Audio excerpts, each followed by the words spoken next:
Welcome everybody to Beyond Haunted Vermont. My name is Paul Doski, and joining us is a special guest named Crystal, who has reached out regarding something in Vermont. But before we go into Vermont, we kind of like with all guests like to kind of start with the beginnings of how they kind of get into this crazy world of the unexplained. And without further ado, yeah, Crystal, thank you for joining with your time. Thank you for having me here.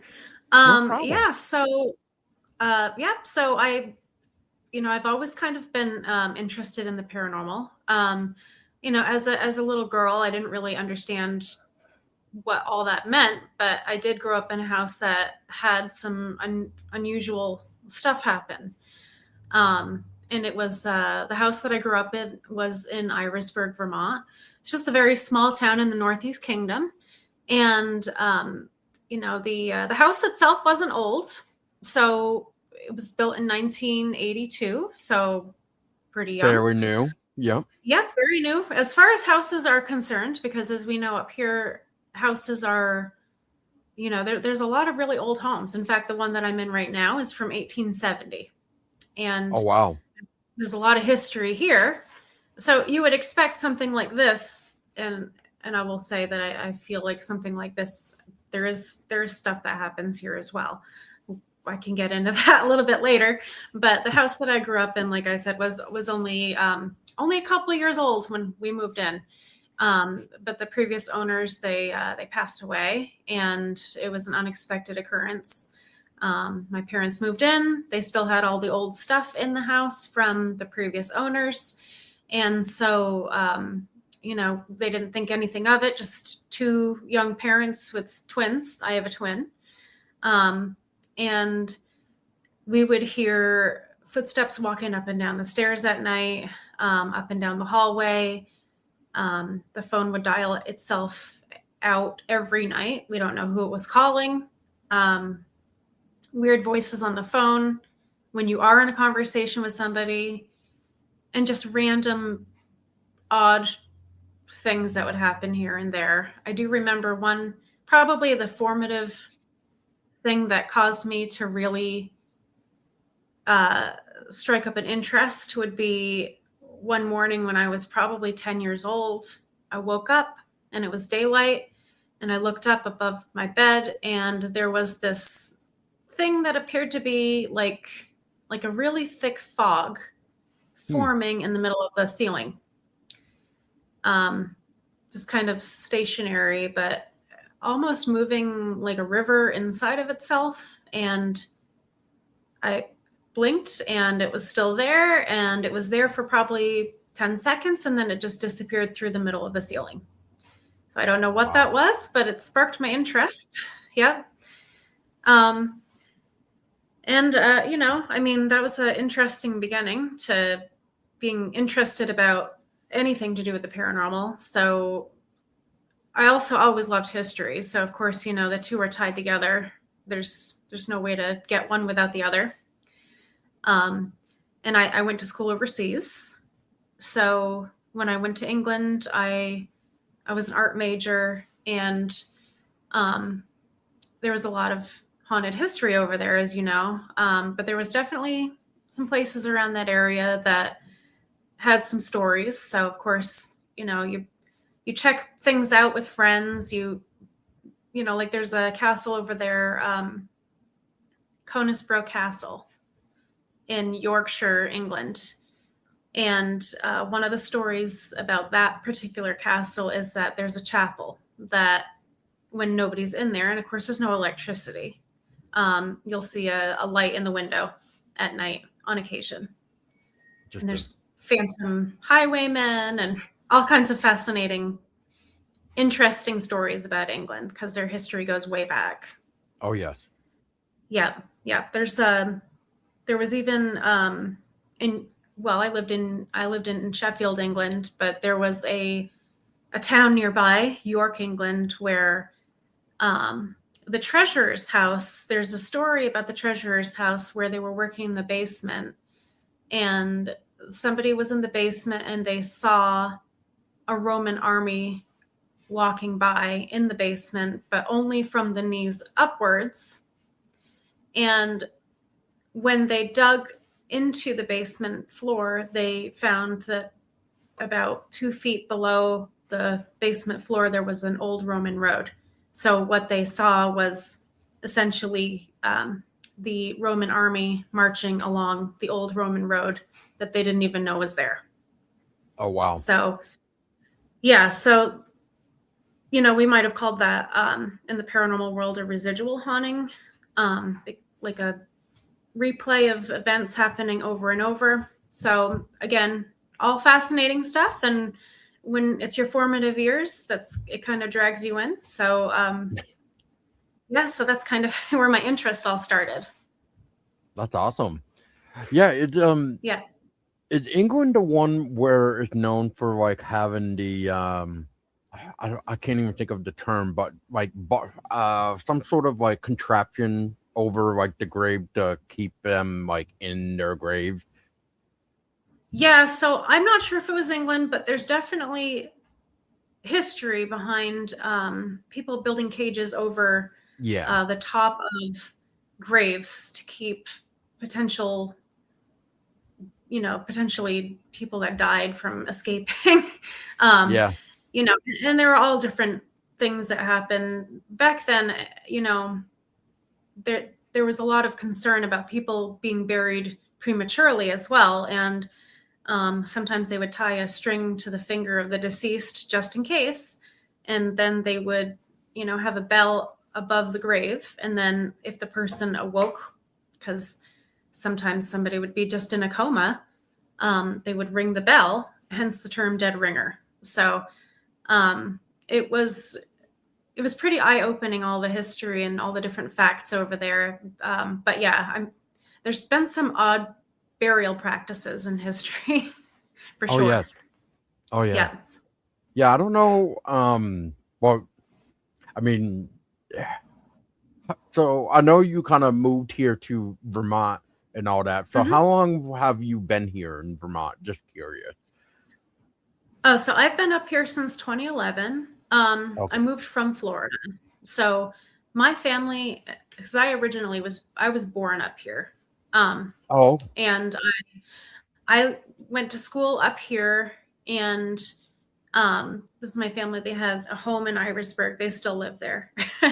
And I went to school in the Northeast Kingdom, graduated, and then I left and went to England and went to school over there.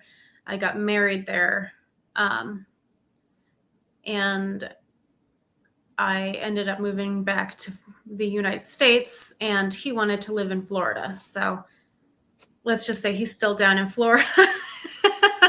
um, that was a mistake, but he brought me down to Florida. So I did get to see another part of this country as a result of him. So there's the one thing that I can give him credit for.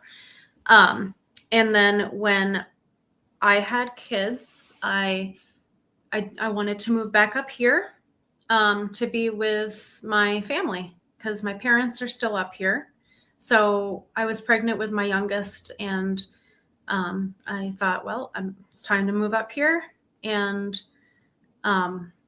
so it's a nice town here. We live in the Northeast Kingdom as well, and it's very quiet, which is good, and sometimes a little aggravating at times, like with yep. internet issues. But I wouldn't have it any other way. But Florida has a lot going on, and while I was down in Florida, I was part of 2 different teams. And then, of course, when I was up here, I also had one team as well. So I started when I moved back from England. I moved back to Vermont initially because I was going to continue my education in Vermont. It didn't end up working out that way. So I actually started a team because I was fascinated by ghosts, and it was the first team that I had. It was the first formal team, and we were called NVPS, Northern Vermont Paranormal Society. And we had 4 members, and this is 2007, so it was just really well, it's almost 20 years ago, really, if you think about it. It feels like it Yep. was a lot more recent. But um, there's a couple places that we went to, some residences and a cemetery up here that there was some pretty fascinating stuff that happened. I'm not sure if you want me to get into what happened in the Vermont location first, or if you want me to go into the Florida.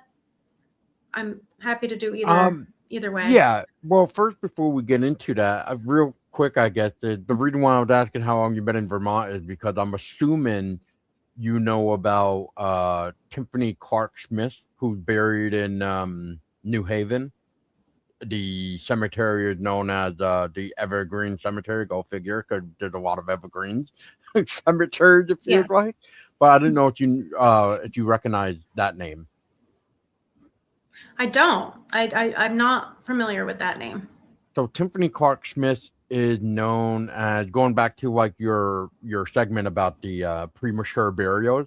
He was one of those Hmm. people in Vermont that was afraid to get buried alive. So he had this. Um, I'm gonna call it contraption, because when you actually see it and you hear about it, it Hmm. literally just acts like like a little room. Like, he basically Yeah. had furniture in it. He had stairs. He had a window above his grave, so that way he could smash the window and basically call out for help or have a bell and stuff like that. All that is right here in New Haven, which is pretty close to like Middlebury, Vermont. He's known as This like does he's this known does as the sound grave familiar. with the window. Yeah, he's the one with the grave with the window. Yeah, I think I have read something about that now. I read a lot. That does sound familiar. Um, there's a lot of unusual, like I said, burial practices, and of course, a lot of it does stem from the fear of being buried prematurely, which was a huge thing. It Oh happened yeah. often, especially in times of like plague or Mm-hmm. cholera. I guess would be another massive one that happened. Outbreaks of any kind. And they didn't have what we have now medically. So, Exactly. yeah, it was concerning. Very. um, yeah. So, yeah. So I mean, I did investigate a cemetery. I didn't have a grave with a window. Up here, we went to Newport Center up here in the Northeast Kingdom, and there were rumors that it was haunted. So there was three of us that went, and there's some really interesting stuff that happened there. So I was filming, and I had just a JVC recorder with night vision on it, and there's a tree line, and the tree line is set pretty far back from the road. There should not be any kind of reflection across the evergreens. It was early autumn, so when you're walking, you can hear all the crunch of the leaves, and it was getting chilly. But there really wasn't very much for wind. So I saw what looked like a basketball sized fireball go across the back of the cemetery. It was huge. I'd never seen anything like that before. And I looked around me after I saw the thing to see if there were any vehicles going by. And again, this is far enough back from the road that there should not have been any reflections. Um, could not find out why I'd seen that. It was the most unusual thing I'd ever seen in a cemetery. Um, and another investigator and I kept hearing what sounded like somebody running through leaves, almost Hmm. like a person jogging. Um, and she has always she thought she was the one investigator. She thought she was maybe seeing something run towards her, but every time she kept staring ahead at it, it just disappeared. But we definitely kept hearing something, and we weren't sure what it was. And we would watch the video back, and we would hear the running, Hmm. but we would not see anything. So it was very weird. And the thing that happened at the very end was something that really kind of made us wonder what what we were doing. So we got in the van, and we were just the three of us driving out, and all of a sudden we heard what sounded like fists pounding on the outside of the van on both sides, which to us was really unusual. I honestly thought maybe she had hit something, got out. There's nothing around the van whatsoever. So we're not sure if that was just a goodbye from whatever might have been in the cemetery, but it was all it was pretty eye-opening. Let's just say that was my first formal investigative experience up here. So now that and area that again, you're talking, just real quick, so is that like surrounded just by woods? Because I kind of been up around Richford back in 2007. I used to live up in Richford for like 2 months, yeah, so I sort of know that northeastern kingdom a little bit. I'm just trying yeah, to think. I just from it's all I remember about it is like just woods, and maybe the nearest, let's just say, grocery store, like I don't know, a couple miles away. yeah. I'd say that probably the nearest grocery store was about half a mile away. It was dark enough so that if there was any vehicles coming, we could see them on the road. And like I said, what I saw for the ball of light wasn't like headlight colored. It was a bright orange, and it was Interesting. giant, and it's just one. So if it was headlights, I'd imagine I'd have seen two of them. But it did have woods on three sides, the back, and then Hmm. the two sides, and then the front was beyond a hill, and over next to the hill was the road. And of course, there's not very much traffic up here at night, even Nope. in towns. There's just not much happening at all. So it's very quiet, and it's perfect if, because I've investigated in Florida, and it's hard to find quiet locations. But up here, it's very easy, especially at certain times of the year. So, it was definitely not a car.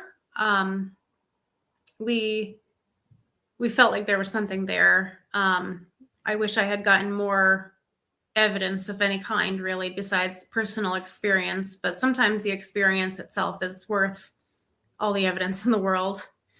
Um, Well, which is funny I that you did say get that. evidence at some of the things that I did down in Florida. Nice. Yeah. Yeah.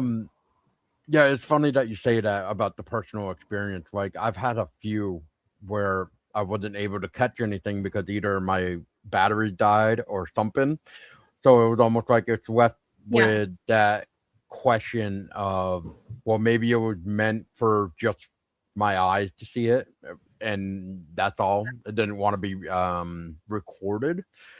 Um, so, because Yeah. I just had a weird discussion with a few other people about this, like how it's interesting how some things people can see it, and then some other people cannot see it.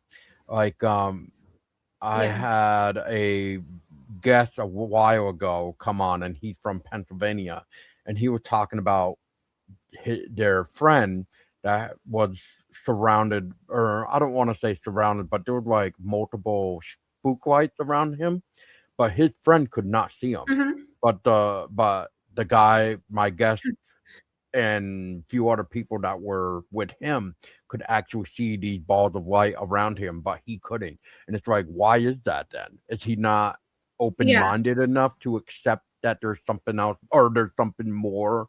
Like, it makes me wonder how this phenomenon really works. Or we could always delve into the fact of, like, once you dive into this strange, mysterious beyond, basically, are we becoming the paranormal? I guess.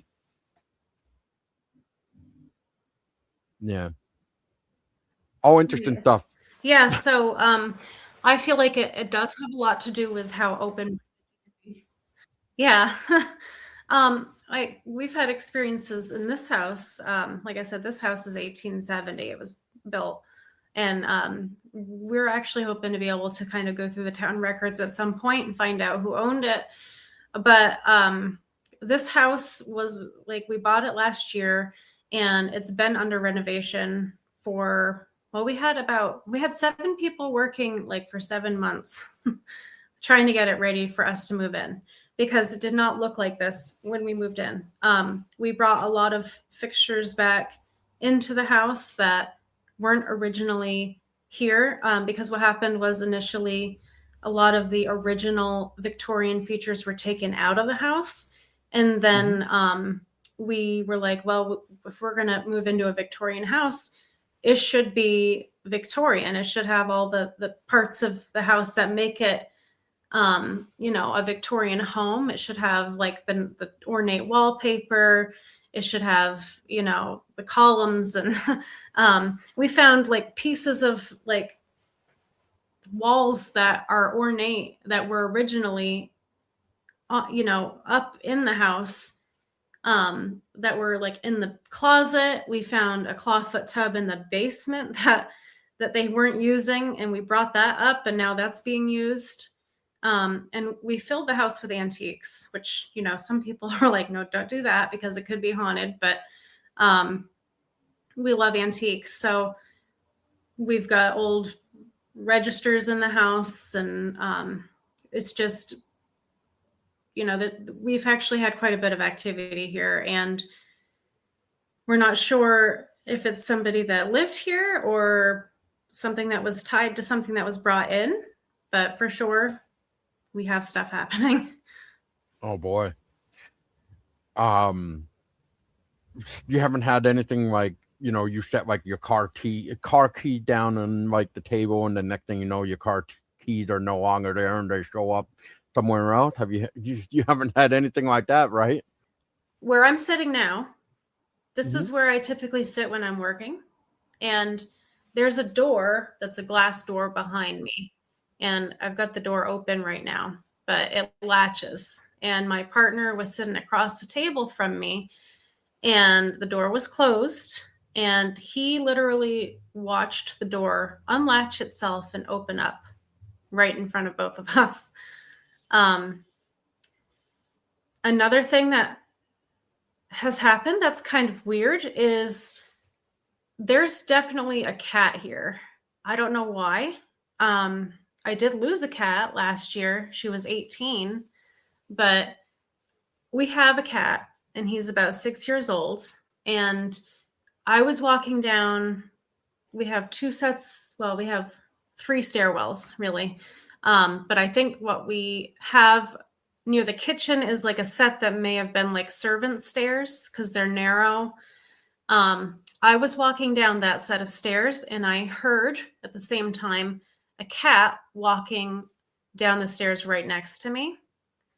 And so I look, there's nothing there. I get downstairs, the other cat is already down here on the rug, sleeping. And I will be up in the bathroom upstairs on the 2nd floor, and I will hear meowing right behind me. And I will hear it more than once. And across the house, because I can't see a cat right in the same room, is the other cat, and he's sleeping. And my partner will be in there, and I asked him, the cat's name is Robert. I'm like, has Robert been in here the whole time? And Robert will have been sleeping the entire time that's happened. This is definitely a cat. My partner's been scratched while we've sat in the theater, which is where the cat was sleeping. He was literally just sitting on the couch, looked down, and boom, he had what looked like 3 cat scratches on his hand. And I couldn't believe what I was seeing. It just like came out of nowhere. And they were deep too, like really deep. He was actually bleeding. So there's some weird stuff happening. Yeah, I would say so. This is going to sound like weird, but how can you say that it is a cat and not something else, I guess? Like what makes it as Like what besides like what you have kind of described, Yeah. or like what else could you say makes it say there's like a cat there? I guess. So yeah, like I said, I feel like whatever is here is just playful, maybe wanting attention. I've only ever felt like when I walked in here that this is a welcoming place. But of course, when you start digging walls up and doing anything that is causing major renovation, and this house was a major renovation. When you start doing that kind of thing, you're going to dig stuff up and you're going to cause activity Yep. if it's going to be prone to it. So I feel like that was a big source of it. Oh, totally. So Yeah. yeah, so we had a lot of stuff happen here. The Like I said, we had about 7 workers here for about 7 months. In order for us to get the house the way we wanted to, we redid pretty much every room of the house. And that meant painting, wallpaper, major moving of walls, basically an entire new kitchen. Bathrooms were added, and we've got all kinds of stuff that has been basically put into place here. There was a clawfoot tub in the basement, weirdly enough, that ended up getting brought up to the second floor. And the only floor that was really untouched is the third floor, which is where my kids are.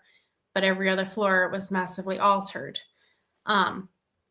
And while we had workers here in the house, apparently they were even seeing stuff out of the corner of their eyes when they were here working alone. So that was something else that before we even moved in, they were, people were seeing things. And then, of course, you have all the excitement of moving in. So you don't really notice anything until the dust starts to settle and you're kind of in the home for a few months. And then you might notice little things here and there, like the footsteps, or every now and then we'll be upstairs and there won't be anybody else in the house but us and the cat. And the cat is upstairs with us, but we'll hear something banging downstairs. So it's definitely been an interesting experience, but I feel like whatever's here is just really wanting attention. And would not be here to harm us, and may even be actually happy with some of the stuff that we've done, because we added a lot of things in here that would be appropriate for the time period that the house was built in. So we have a lot of antiques, and the furniture, everything we have in this house is antique, apart from like the kitchen appliances. So that's pretty much it. But we do a lot of collecting. We go to antique stores all the time, and that's the kind of stuff that we like. So it's appropriate to put it in a house like this. And, sometimes people are also attached to their stuff. So again, we're not sure if it's the house itself or if maybe it's something that was attached to something that was brought into the house. But all the furniture that we have is over 100 years old as well. So, oh my goodness. Yeah, everything. But that stuff lasts. So yes. Yeah. Yeah, because I mean, we got that famous quote all over again, right? Nothing is really made the same way like it used to be. Sure isn't. Yeah, it really isn't. The table that I'm sitting at right now is 150 years old. These chairs, the chairs that I'm sitting on right now, they were from 1800s London. They actually came overseas. Yeah. This display case behind me is 100 years old, filled with glass that's uranium glass. So from the 1920s, 1930s, if not older than that. That looks So amazing. everything is, our house is filled with all of this kind of thing. So, we're really loving this place. So whatever it is, better know that we are here to stay. So we've, like I said, I've had experiences up here. The bulk of my experiences have definitely been down in Florida. So Yeah, talk to us about that. What, like, Okay. well, first, let me ask you this: like, when Mhm. you, whether it be yourself or what, like, before you started the group, like you were mentioning, or even Mhm. with your group, do you guys search the history before going into the investigation or after?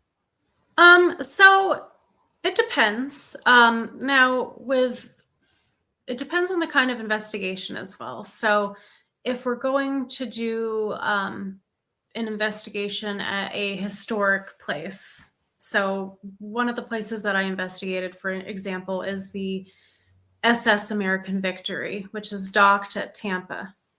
Um, and we like to get a little bit of background information, but not like an extensive amount because we don't want to have names or anything else like that taint our possibly, when you're listening to like EVPs, if you hear a voice on a recorder, you don't want to automatically assume that you're going to hear the name Dave. If Dave is somebody that pops up in the history books, you want to be open-minded and open to pretty much possibilities. So Mhm. it's helpful to know, like, a little bit of information, such as, when the ship was in use, um, that it was a merchant ship, maybe the war that it was involved in, and obviously, any other background information that's just very basic.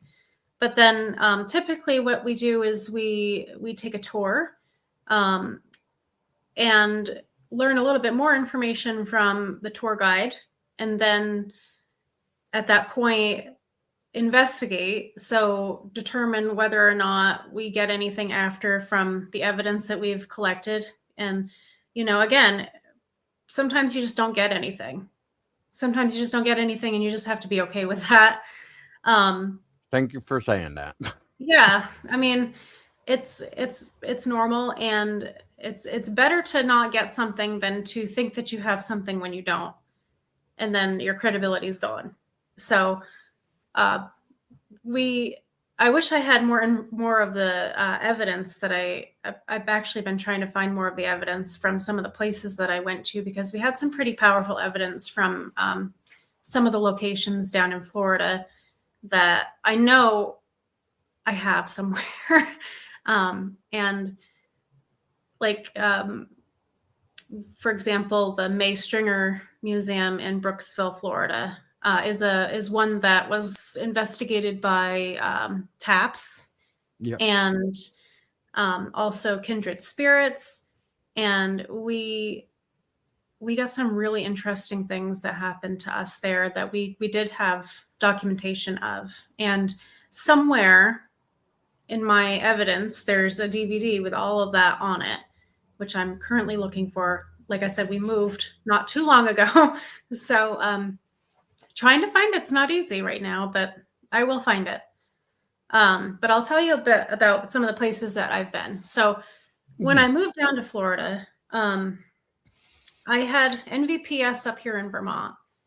And obviously, I can't bring my group down there. So I ended up going down to Florida, and I ended up founding the Florida chapter of a larger network of investigative teams that fell under Southern Paranormal Anomaly Research Society. And they're a TAPS family member.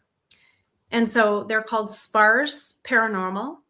And they had different chapters all over the southern United States. So they did not have a Florida chapter yet. And I was approached to become the state coordinator for Florida. So I was in charge of organizing all of the investigations, assisting people that would reach out to the website and request help in our area, for basically coordinating everything. And it was like being a manager essentially for all of the investigations and the team. And I really enjoyed that. I had a pretty large group of people, probably 12 people altogether, that we weren't on every investigation, but I still had anywhere from 4 to 8 people, depending on the size of the location.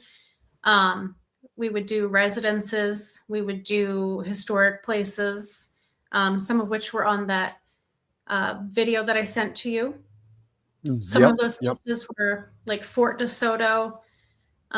We did the SS American Victory that was in Tampa.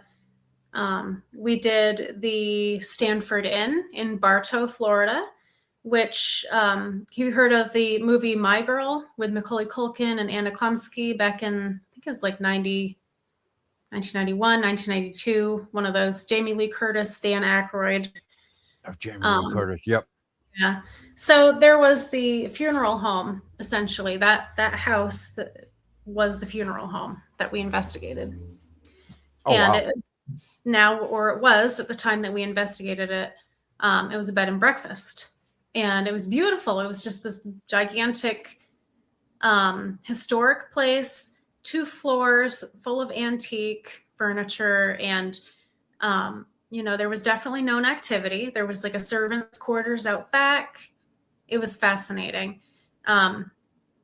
We caught voices. We had activity on the EMF meters. Somebody got touched. I don't quite remember. I would say probably our strongest evidence was audio for that particular investigation. But we did have some interactive K2 readings. So they were answering questions, and obviously a large place, we had the whole inn to ourselves. So that was a really good investigation that we did. And that was in 2008, I believe. Is that the part of that video that you sent me where I think some of the EVPs was like, let me go, help me? Yes. There was a couple help me. Help me something.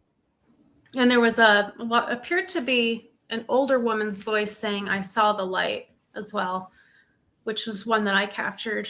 And we did get a help me. And the thing is that the house itself is it's in a book called Haunted Sunshine. I can't remember who the author is, but they have all different locations in Florida that are haunted that are in that book. And it was actually, there's a pretty good chapter on the house. So if anyone's interested, that's a good option to read about the history of the home. Haunted Sunshine again? Haunted Sunshine. Yep. Okay. Down there, we also, like I was mentioning, we did a lot of residences. There were a few cemeteries that, in mortuaries that we would to try to get to know our equipment. We'd walk around there and then be surprised when we'd pick up voices. And this would be like dusk time. So, we wait for it to be quieter. Cemetery's still open, but we're not like picking up a lot of outside noise, which, as I said, is an issue in Florida, especially when it's a certain time of the year and you have a lot of tourists. One of the places that really sticks out in my mind for Florida was the May Stringer Museum, which is, so that one was the one that I mentioned was done by TAPS and also was part of, So we had a tour guide there. Her name was Bonnie, and she was going to meet us outside the house, and she wasn't there yet. So we show up. It's getting dark outside, but we figured we'd just take a couple preliminary shots of the place. So we take some pictures. And again, this is what I'm hoping to uncover on that DVD that I know I'm going to find. Yes, you will find it. Yeah, we will. So at this point, this is 35 millimeter camera. Very nice. Back in the day. So after the pictures get developed, there is clearly in the attic window, because there's nobody inside the building at this time. In the attic window, you can see what looks to be like a man in shadow, just his head and his shoulders, just standing in the attic window. And quite an imposing figure. So finally, Bonnie shows up. We go in. She gives us a tour of the beautiful museum. It's gorgeous. There's like a doctor's office where they have like old doctor implements and an old wooden wheelchair downstairs. There's also like a Civil War museum in there as well, with military uniforms. And yeah, there's a room full of dolls, which if you love haunted dolls, great. And then Bonnie paused when she got to the attic stairs. So she said, I will not go up into this attic because there's a man up there and the spirit does not like me. She was pushed down the stairs before by this spirit, and she really was, you could see she was really uncomfortable with the idea of going up. So she told us, she said that he did not like women. And my team was mostly women, of course. So and she did say that there was also a bed up there that she wasn't sure where it came from, but the rumor was that somebody had been tortured on the bed. So we weren't sure if the spirit in question that had pushed her, I guess it also had slapped her as well. Wow. Yeah, it was pretty violent. We weren't sure if it had anything to do with this bed. So we're like, you know what? Let's see any investigation. We're going to just see if we can get a reaction if we have the women in the investigation go up. And we're not going to antagonize it, but we'll go up there as a group and see if we can ask some questions. So we did. There was probably 5 of us women. And we go up there, we're asking questions, and, you know, casually, I have a recording of this. One of us asks, so we, you know, there's a bed that somebody was supposedly tortured here on. And then when we played the audio back, you can hear this really gruff male voice say, but I didn't kill her. Yeah, that was our reaction. It was a really deep, low, gruff voice, and it was very unique. And the weirdest thing ever happened just about a couple of weeks ago. I was listening to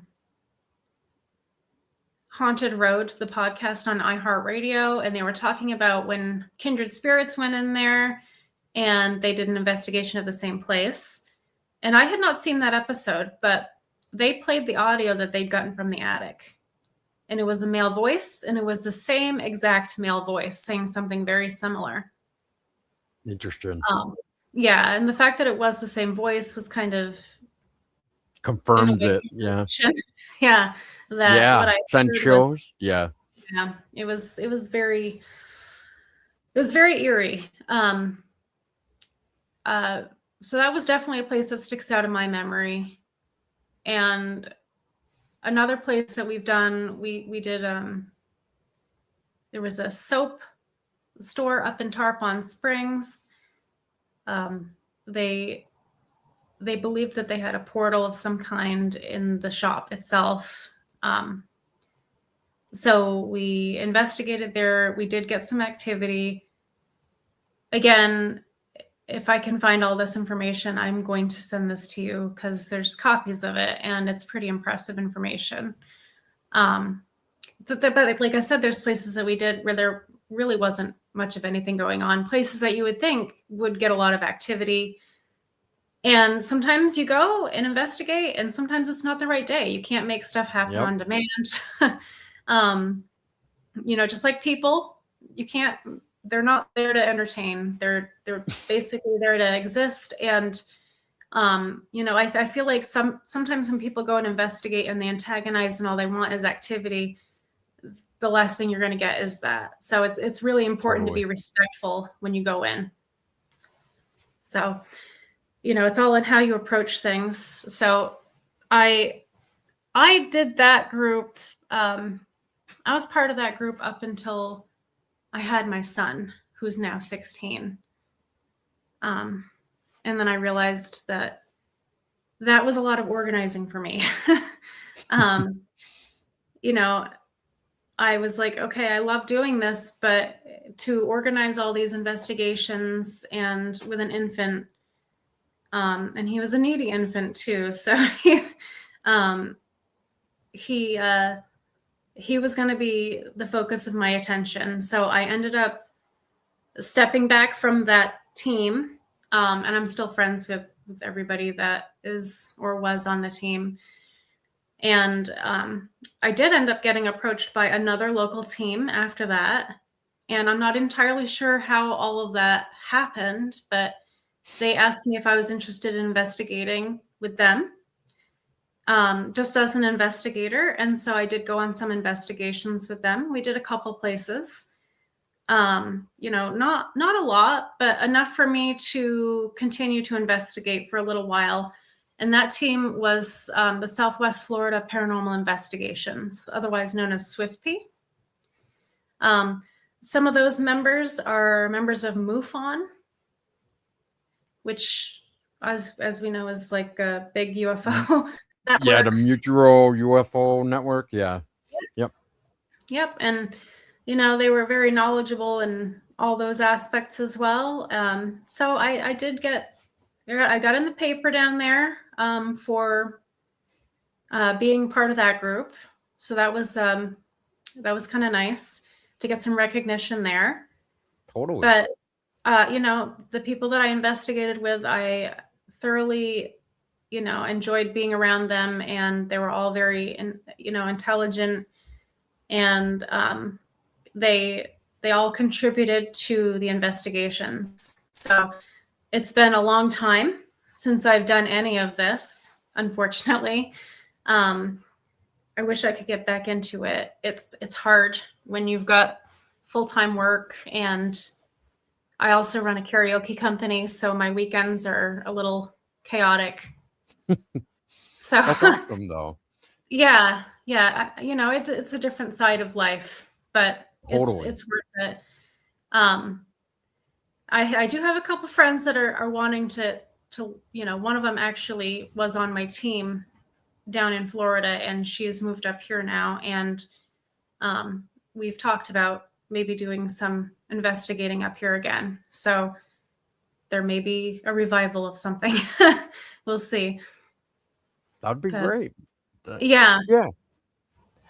Yeah. I mean, I'll just shine in for a minute if you would like. Yeah, absolutely. Yeah, I remember when I had me and a couple buddies of mine, we started our own little group. I call it the beginners group, basically, because you always got that first group where you kind of you want to learn and this and that, get all the kinks out, basically. Yeah. So our name for short was called VIPA, VIPA. We basically, it stood for Vermont Investigators of Paranormal Activity, nothing original or anything. So that was us. But we went to like Emily's Bridge. We went to a few house investigations. We went to Horton Cemetery, Bard Cemetery in Chittenden. We went to a few other places, and like some of the investigations that even I had stuck out were like Emily's Bridge, because from what I recall with that legend is like, only males are supposed to get scratched there. Yeah. But when we were there, our friend who was a female was getting scratched, and so I kind of at that time I was kind of just like that guy that was kind of like, why are you scratching a female? We were told, why are you scratching her? You're supposed to be scratching me. Why are you scratching a female? And why is the ghost not following the rules? so it's interesting because I forget. I want to say it was my photo that I captured, but we also had like, me and my buddy who was also taking pictures of Emily's Bridge. But I want to say specifically this was my capture just because of the tripod, the way it was set up. Well, in one photo that I had captured, you see my shadow, you see the tripod shadow, and then you see something that's standing like almost like right in the middle of the bridge. Mm-hmm. And and you could kind of see a clear day. Like there was no need to be like, what is that? You like knew already there was something there. Yeah. So I zoomed in, and it was clear as day. You could see two eyes, a nose, and like the teeth. You could literally see the teeth starting to form. And I'm just Wow. like, who is this? And like that was the second anomaly in a picture that we captured, because when we first had gotten there, we took pictures of the bridge, and Mm-hmm. right on the right hand side of the bridge, there was something manifesting there in the picture, almost like pointing back Yeah. where we had just driven in from, almost like trying to. I think it was basically saying, "Hey, you wanna go back the way you just came. You don't want to be here right now." That's the way Wow. I took it, and so every time I hear Emily's Bridge, I always try to point out where there seems to be something out there, like a male Yeah. or something, because I'm Oh starting to yeah. wonder if the male is doing all the scratching versus the female, because Yep. that would make sense to me. Exactly. And So that's why it's really important when we investigate to kind of go in with an open mind and not have like a uh set expectations essentially. So that right, way you don't miss something, because you might be waiting for somebody to scratch you, but there's a ball of light over here that's getting missed because you're so focused on, the scratching, or hearing something. And that's the cool thing about investigating places, because you might actually uncover more of the history of a place by experiencing it yourself. And that's what really fascinates me, is when you actually do get something like that, and then you kind of walk back from the evidence and go look further into the history and find that there is some kind of history that lines up with what you've gone through and what you experienced. That makes it all worth it. And that is, again, another great confirmation of what you've experienced being real. Because sometimes you'll be like, I cannot believe that I've just experienced that. But then you listen back to that audio and it's clear as day. So that's fantastic. And again, it's been too long since I've investigated. At this point, about 16 years. So it's time to get back crazy. into it. Maybe I'll start with this house or something. I Why don't not? know. But then again, you usually get told you don't want to do that in your own house, because then you create that opening Yeah. of a And then portal or something. if you find that you're here and like you get something on audio, you're here. You're living here, and there's no escape from it. So, um, but I think I'd be okay with it. But again, there are some places in the area that I'd still like to investigate. Emily's Bridge is definitely one of them. Um, I'm gonna there's have a cat, ladies and gentlemen. Hi, kitty Yeah, cat. I see that cat. Okay. Mine's sleeping on the floor over there. Oh, that one looks like my cat. Yeah, He's sleeping here. yeah. Here, His I'll show name is you. Ryder. Hi, And hello, Ryder. What a good this boy. one's Robert. I don't know, you Oh can see yeah, him. yeah. I Okay. can see him. He's waiting for me to be done. Yeah, Because he he wants he to. So, he. Yeah, he likes to make sure I'm doing okay in my office, as I call it. yeah. Yeah. Yeah. Mine likes to circle in when dinner time is approaching Yep, because, he's like a shark. I think that's what his problem is, because I'm looking at the time and I'm like, oh, he Yeah. probably thinks it's time to get fed. That sounds about right. So, um, speaking spot of light. Oh man, we should maybe have you back on for that. Anyway, I've been very interested in the spook light phenomenon, and I've been yeah. talking to some people about that.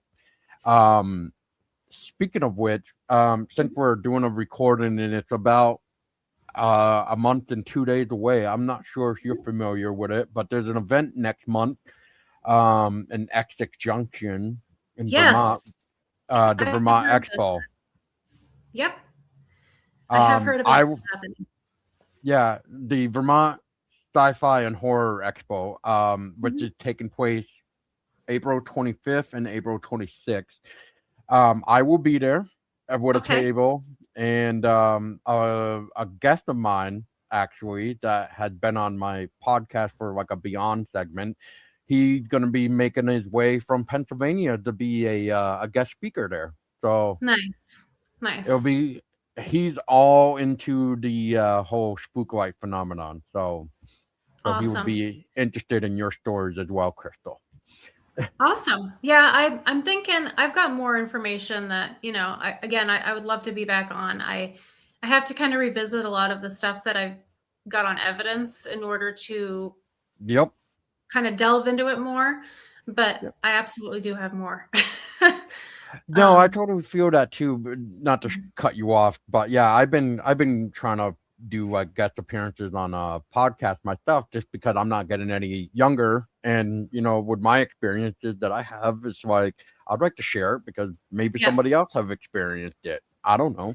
I mean, some of the going back to what you were saying about you thought you may have had it on uh recorded, we'll just say, but Yeah. instead it ends up being your own paranormal experiences. I don't know how many uh, paranormal experiences I had where I wish personally, I could travel back in time and be like, hey, I want a camcorder because I know what's Yeah. about to happen here.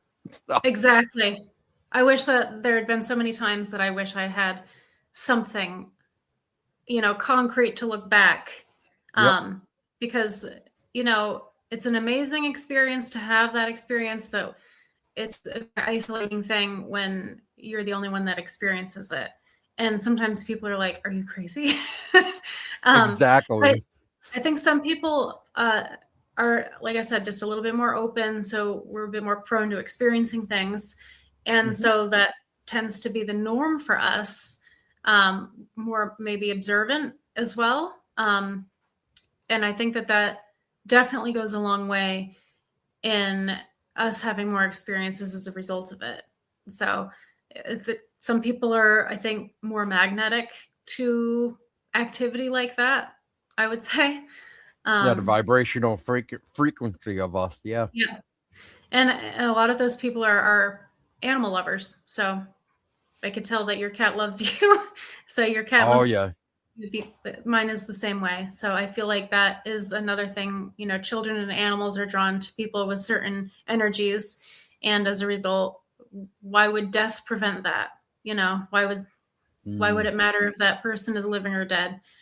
Those energies are still going to be attracted regardless. So Yeah, I mean, a short little story. So he's gonna be Ryder here is gonna be 2026, so 4 years this year. mhm. And when I adopted him literally on his 7th month of being alive, and during uh, the day when I went to take a look at Cat, he actually just walked right up to me and laid right down at my feet, and you could just tell he was not gonna move until I picked Yeah. him up. So Oh, that's what I did. So he chose me, and I ended up bringing him home that following day. So yep. he's been my buddy ever since. My pain in Animals the do. ass. Totally understand. Yep, our cat is like that. Robert, he was a stray actually. Found his way to the door and has never left. So just a little baby, and that's That's how like he. my other cat who's uh somewhere. He was a stray. We took him in literally a day before like the first like worst snowstorm back in November of 2017. Wow, So he's wow. been with us ever since because I we thought we had found his owners, but it was not him. So Yeah, yep. So oh well. crazy. So yep. But he's starting to I think he's starting to warm up more because I think he would never really discipline. So of course Mhm. I had to discipline him. Yeah.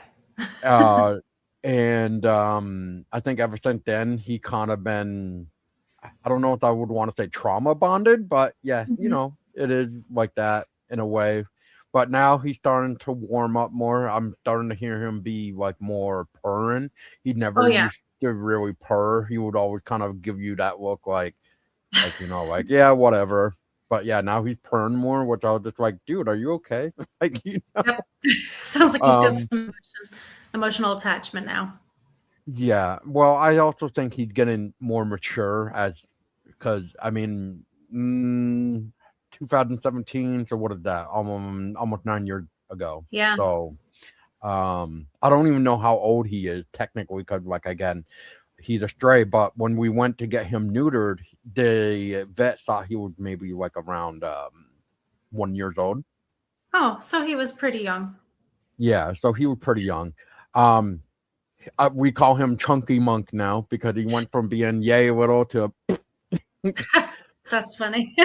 but he pretty much like a garbage disposal as they call. He'll just eat anything in sight. So I have to Yeah. watch him when this guy is trying to eat because he will try to steal the food. So Oh boy. yeah. Um, but actually, you know what? Speaking of animals, I have a story about an animal story. Okay. For like an omen. But Yeah. real quick, Crystal, have you encountered or experienced anything involving like an animal spiritual guide? I'm not entirely sure. I feel like I've been around cats for some reason. And I'm not sure, like I said, I had cat experiences Yep. here in this house, but I've also had experiences growing up in the house that I grew up in Irisburg, where there was definitely a cat there too. We even caught like purring on audio at one point. So feels like there's something there. I don't know if it's a cat, but I do believe that there is a possibility for that. Yeah. I'll share it with you, Crystal. Okay. I know probably a few people have already heard me mention this, especially on a podcast that I just did. But anyway, for your story, so what would that be? So a year later, which would actually, I don't know if this is ironic or just weird or what, but so Ryder's birthday here, the cat that's on my lap, he Mhm. was born May 10th, 2022. Now, my friend, he had called me up in December of 2022 because his yeah, his father, who was basically like my second father, because Mhm. he was the one that allowed me to go live with him for the 2 months in Richford when I had some issues over here. But anyway, so he had passed away, and he wanted to call me to tell me that just because he knew how much his dad meant to me because of like what I just said.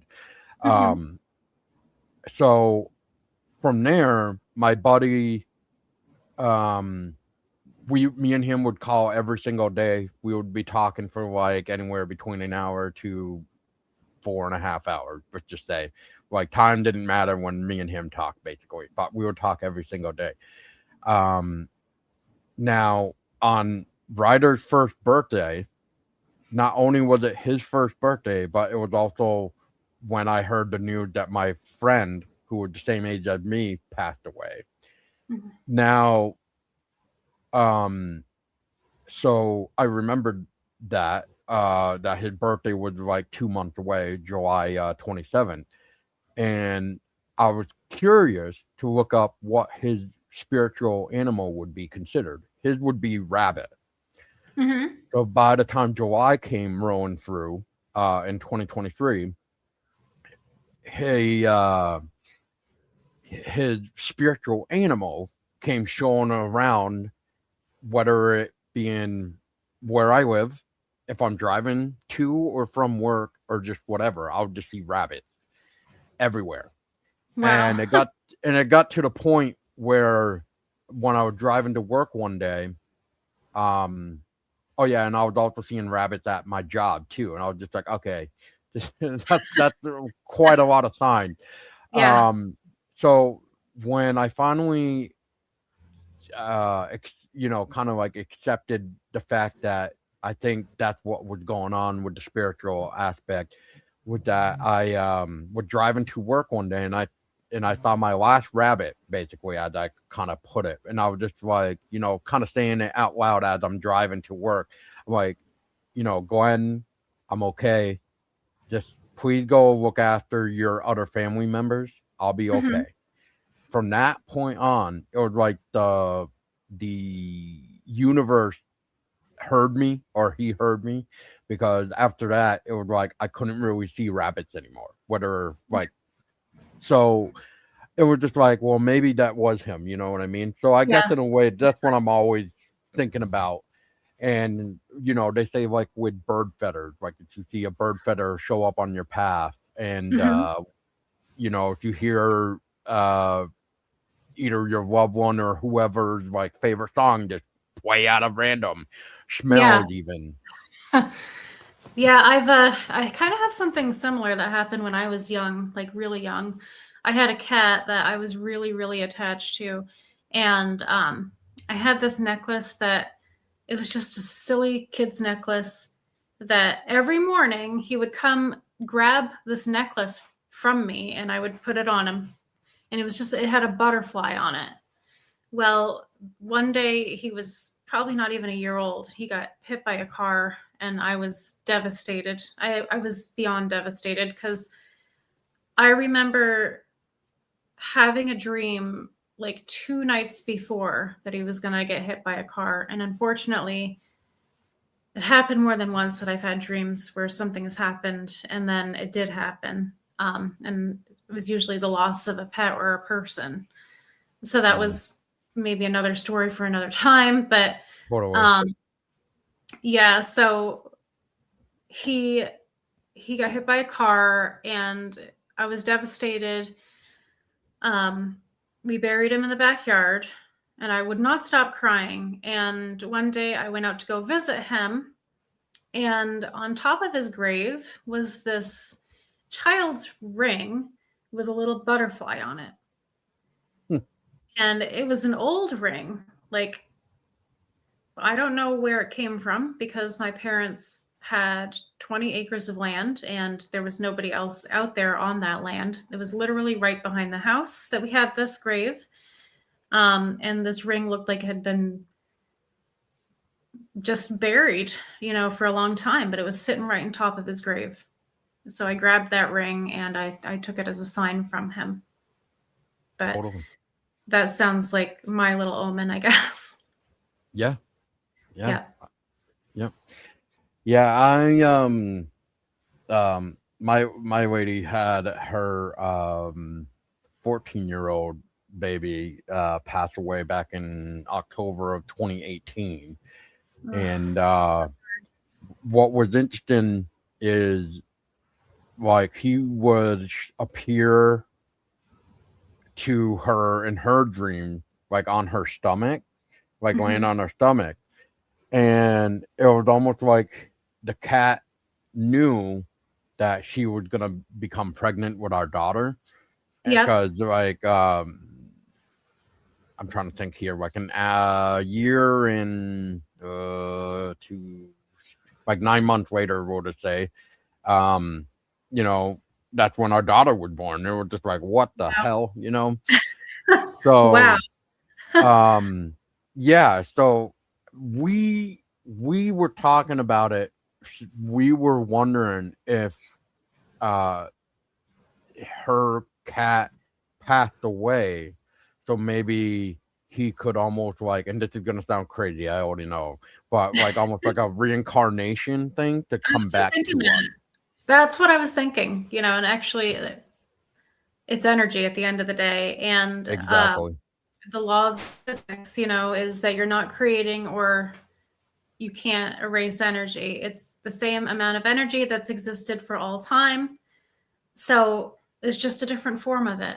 And so why would reincarnation be out of the realm of possibility? So I feel like that could very well be it coming Well, I have back. another weird coincidental Okay. story that kind of is weird. So in 2019, me and a couple friends, we made our first like short horror Vermont film thing, but we based it on a legend of a lady in white here in West Rutland. Hmm. Um, we had the ending originally shot, but I didn't feel convinced we did it justice. So what I wanted to do was I wanted to tie in one more piece of the legend or how the story goes basically into the ending and call that Hmm. the actual ending. So anyway, speaking of dolls, so my mother has one of those antique like big dolls. Hmm. So we had went and grabbed the doll and we used that to basically be like the lady in white's like child. Hmm. And so anyway, that was we'll just say September 2019, I think, when we filmed that scene. And it was literally, let's just say September. So 2 months later, I started to notice like she was kind of throwing up stuff that she liked. And I was just like, hmm. And it just got to the point where I was just like, I'm pretty sure she's pregnant because she's now throwing up stuff that she always, could stand.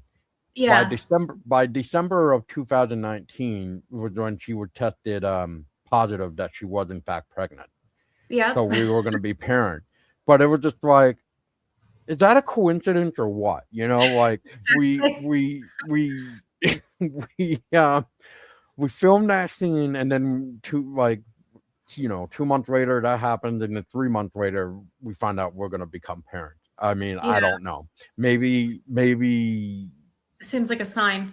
yeah, exactly. So we took it as a sign. Like that was just Exactly. weird. Yeah. Um yeah. But it was just weird little things like that.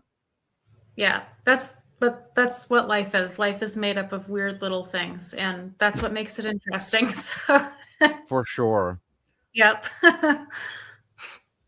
Well, Christo, I mean, I don't know how much time you would want more to talk, but we could always have you back on so we can talk Yeah, more about the Vermont side.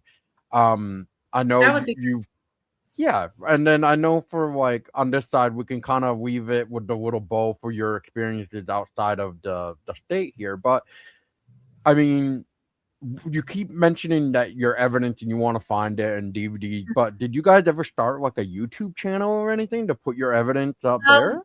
so we had a website, and I don't know if it still exists. It was spars-paranormal.com. But it was run by the person in South Carolina. So I'm not entirely sure if it still exists, if that team still exists. Like I said, this was 16 years ago at this point.